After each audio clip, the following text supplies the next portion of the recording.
So you're okay, shoot something in the background here. I'm just going to be squinting like an idiot. We won't be on for long.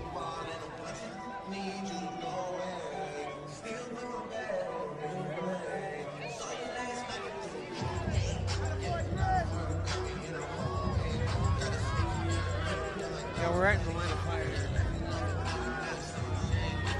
Welcome to sunny Jacksonville, Florida, where it is week 15. The Redskins and the Jaguars about to get set here at 1 o'clock. I'm Perry Matter alongside Jake Ring-Schreifels. Thanks for joining us here live on Redskins.com, on Facebook, Twitter, Redskins.com, Redskins app if you don't have it. Anyway, let's get to the good stuff.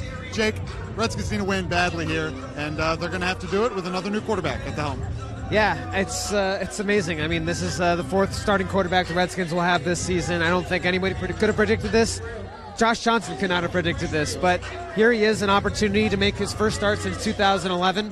He hasn't won a game yet, so this could be another career game for him as well. Redskins still looking for that elusive 600th franchise win. So a lot of things on the line here, aside from just trying to stay in this playoff race. And I know it sounds crazy. They're 6-7. They've lost 4 in a row.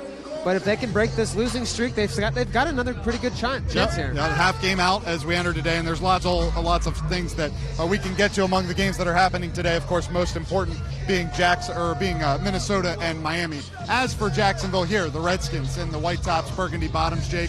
And let's get to who I should say is going to be on the field. Inactives released about a half hour ago. Right. Well, we knew the 4 guys who were already going to be listed as out. And that was including Ryan Anderson, Tony Bergstrom, Colt McCoy, and Jordan Reed, of course. The real question mark was at cornerback. The Redskins activated Josh Holsey. A lot of flurry of moves really on Saturday. Notable among them, Nick Sundberg going to IR. They bring in Andrew East, a new long snapper, making his first career start. And then you also look at the fact that they brought in Josh Holsey and Greg Stroman on the inactive list today. So shaking up a little bit in the defensive backfield. We'll see how much Josh gets to play, but trying some things out here with 3 weeks left to go. So we'll see how that goes. And obviously noticeable, too, yesterday, Capri Bibbs waived. And so they're going to go with Byron Marshall again and Samaje Perine inactive today. Yeah, for sure. The big surprise here today, definitely Holsey with over Stroman. Yeah. Stroman a healthy scratch here today. So we'll see how much playing time Josh gets, potentially in the slot. Obviously, it'll be Norman and Moreau on the outsides. Now, let's get down to the game itself here. And as we already kind of talked about Josh Johnson a little bit, but it's this Redskins running game that has really been non-existent in the 4-game losing streak. Yeah, Jay Gruden's kind of mentioned this whole week. A lot of negative runs, and that's been a real issue for this offensive line. You know, when you have backups to the backups at guard, it's just not going to work the way you want it to in terms of the run game. So I think they've been trying to get Adrian Peterson going, but it just hasn't really worked out in terms of getting those nice chunks on first down. And that's what's really hurt this offense is you get in these third and long situations. You get a holding call, a false start penalty here and there.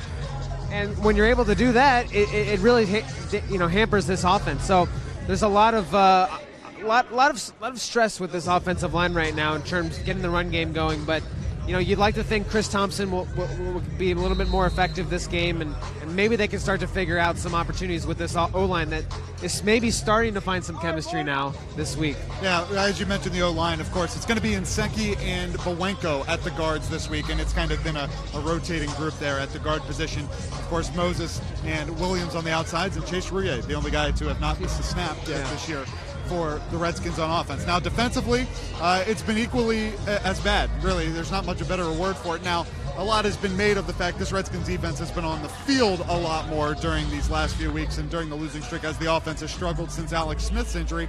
But there's no way around it, and I think the defense has even been pretty honest about this. They haven't been where they need to be. Yeah, and I think part of it, too, is when you lose Alex Smith, you lose a void at leadership, but then that really does trickle down to the defense in a variety of ways. You talk about time of possession, but then you also think about the fact that the Redskins haven't been getting out to leads like they had in the first half.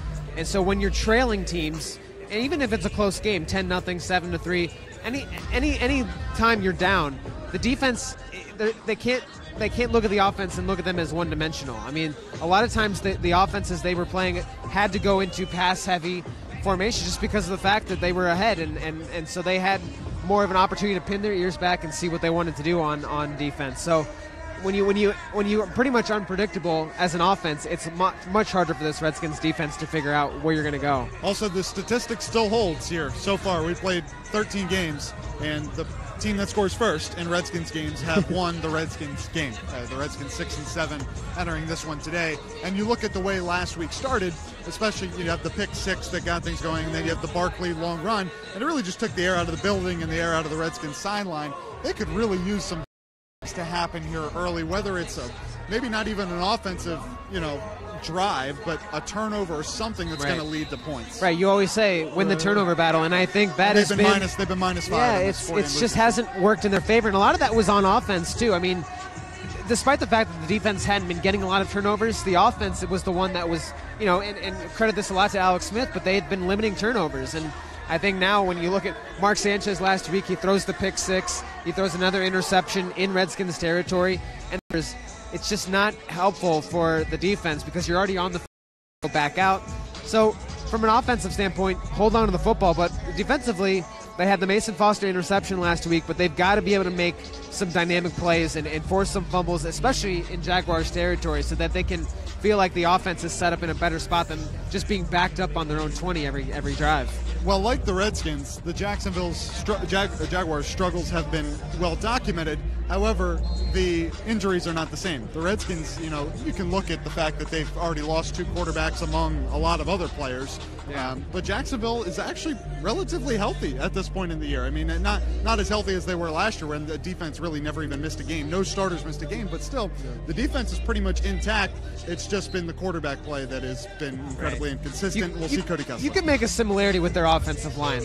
Jacksonville's gone through a lot of situations where, similar to the Redskins, they have backups at backups playing fifth guys on their depth chart playing at left tackle. So there are some similarities there, but Cody Kessler in for Blake Bortles. I think they're trying to figure out from their side, can Cody Kessler maybe be a bridge for the next quarterback we decide to draft? And this is always why, even if it's in the end of the season, even if the Jacksonville Jaguars don't have anything to play for, they're going to still play hard because this is a lot of guys on this team playing for jobs, and that's the case for the Redskins too. A lot of defensive guys. You've got look at Jamison Crowder, Preston Smith, guys who are going into their final year of their contracts. So this is not just even playoffs. This is their own personal pride at this point too.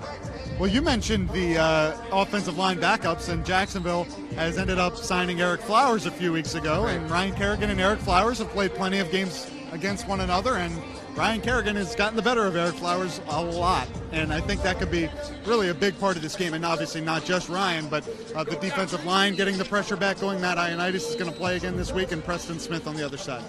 Who knows how much stock to really put into all-time series matchups. The Redskins are 5-1 against the Jaguars. Take that for what it's worth, but the last time they did play each other, Ryan Kerrigan had 4 sacks against Chad Henne. I don't know how similar Chad Henne is with Cody Kessler, but I would imagine that there is probably something to the fact that these guys are not very familiar with each other, but I think the memories do come back when they play each other. Kessler, a guy that last played the Redskins, only played the Redskins in 2016 when he was with the Browns. Josh Norman had almost pretty much a game-sealing interception in that game as the Redskins were able to pull away late. But you look at the Redskins secondary, the run defense has been well documented the last few weeks because it's gotten gashed pretty good, and I think that's put a little bit of a stress on the Redskins secondary. But they haven't been especially good as well. And you look at DJ Swearinger, hasn't had a pick in a while. Clint Dix has not gotten an interception yet. It's really been Josh Norman forcing those turnovers himself. You'd like to think Washington can get 2 or 3 takeaways today. Yeah, I know something's got to break, right? I think there has been a dry spell there, and when you think about how important DJ Swearinger has been for the run game too, he started to creep up and play more in the box, and I think that's helped him. I think he had that initial frustration when Clinton Dix first came in, and he wasn't exactly playing where he wanted to be, but I think they started to figure that out.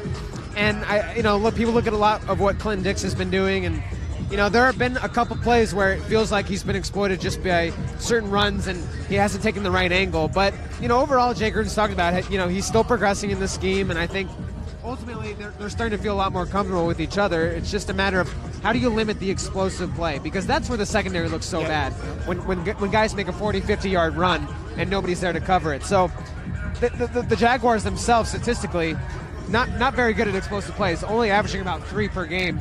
And the Redskins defense had been averaging about 5 the last 5 games. So this might be an opportunity to say, hey, let's actually commit to what we've been planning this whole week and execute there. So I think from that perspective, that's where the secondary can look a little better. Is nobody goes more than 20 yards on this team.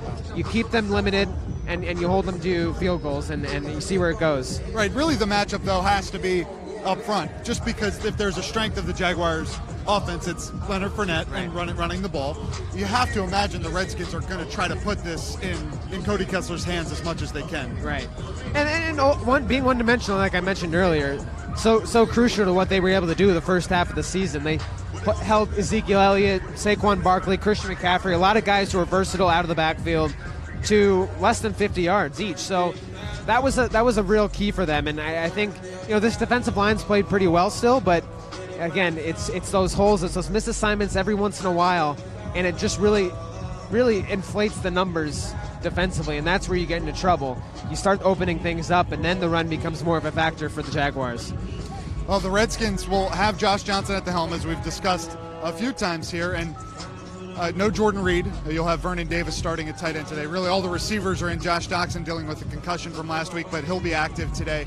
And it's not as much about the receivers. I think it's more about Johnson and his running backs, because when you look at his success last week, a lot of it came due to the fact that really the Giants couldn't predict what he was going to do with his legs. And you mentioned a little bit in not just you, but also Dante Kopowitz-Fleming. We'll give him a shout out. Know your opponent. That mobile quarterbacks have given Jacksonville a little bit of trouble.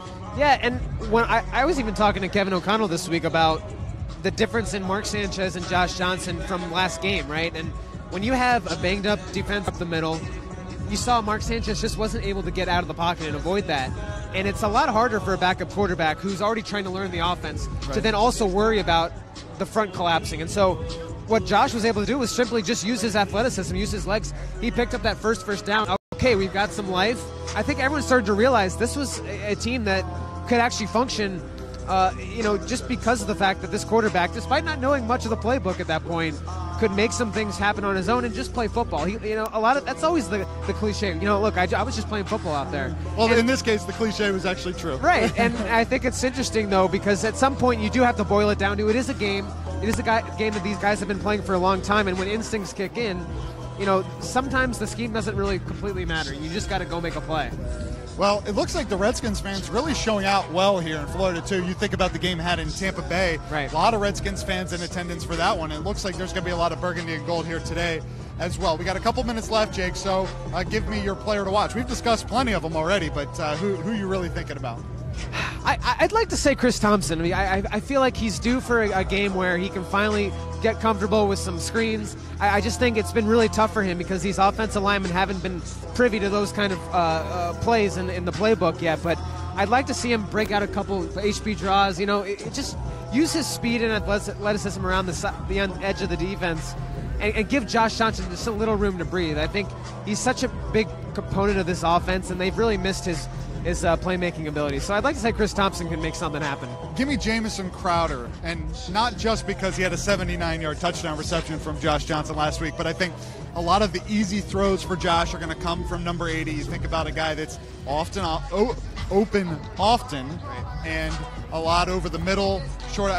You think maybe this is a 7-8 catch game for Jamison, who seems to be fully back into full speed at least. In the last couple of weeks, still coming off that ankle injury, but full practice guy all this week for the first time since, I don't know, whenever he hurt his ankle. I guess that was against New Orleans. And maybe we'll see a little bit of a burst from him. And obviously on the 79-yard touchdown, he did have that burst last week. So now overall, Redskins win if they stop Leonard Fournette. And you just watch what Saquon Barkley did last week. We talked about it earlier. It's just so important for this defense to come out, because I feel like if they're able to stop him, Cody Kessler is going to be an easy target for a lot of these guys. And Matt Ioannidis didn't play a lot last week, but probably healed a little bit more this week and going to be a little more active on the defensive line. Ryan Kerrigan, Preston Smith, a lot of guys trying to make their mark at sacks in the second half of the year after a slow start. So this is prime opportunity to go after the quarterback, but it only starts if you stop the run and make him one-dimensional. I don't care how the Redskins do it, whether it's through defense, defensive scores, offense, they got to score double-digit points in the first half. If they score double-digit points in the first half, I think A, they're going to be in the game in some form, and B, they might be up or have scored. Ideally more than 10. Ideally more than 10, but I think even if they have 10, I don't think Jacksonville's scoring more than 14 in the first half. This was one of the lowest over-unders. Yeah, since 2012. Score. It's 36 over-under. That's the lowest since 2012. So as the Redskins and Jaguars get set, finish up the warm-ups. Looks like Jonathan Allen's pretty hyped up as well. I'm not sure if we have our camera on him there as well. I think we do. Aces over there. All right, let's finish it up. And Jake, last thoughts. I think it's a beautiful day in Florida. Let's go win a game and keep in this playoff race. All right, we thank you for joining us here on Redskins.com Live. He's Jake Ring-Schreifels. I'm Perry Mattern. The game is on CBS at 1 o'clock. You can listen to it on the Team 980 and 105.9 FM WMAL. We'll see you next time.